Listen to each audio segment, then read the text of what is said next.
Yeah, we definitely needed to focus on recovering. I think going back-to-back race weekends with career fair sandwiched in the middle was, I think, a pretty big ask for some of our student athletes, and might have been an error on my part to expect that much, because our second race down at Lewis was not exactly what we wanted going down there.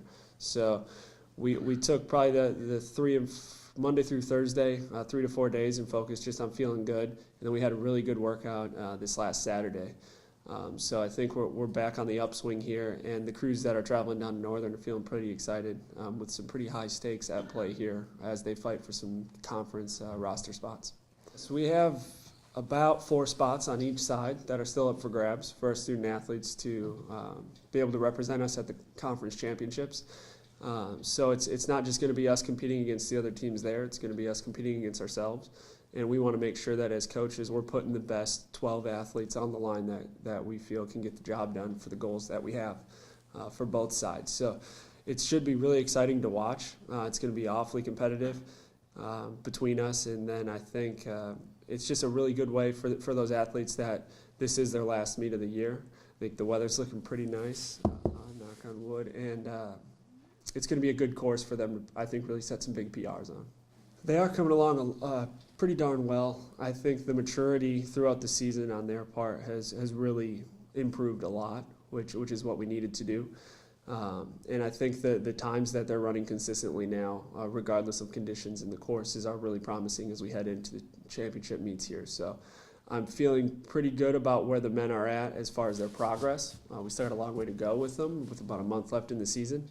But I do think that it's been a huge improvement from the Michigan State opener meet that we had.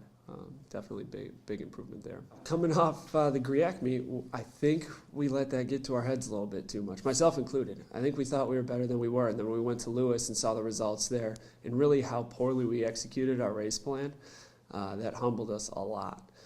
So they were able to come together as a group without my direction and say, hey, this is what we need to do to get where we want to be.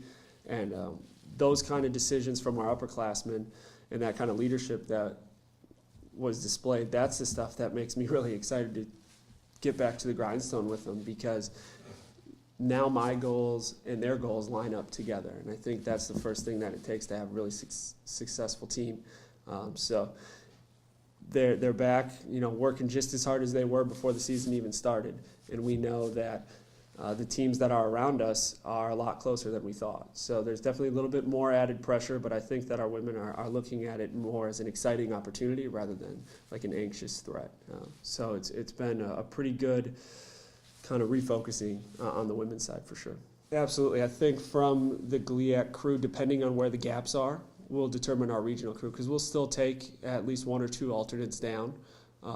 Just in case anything crazy happens, food poisoning or roll an ankle on the warm-up. We want to make sure that we have our bases covered.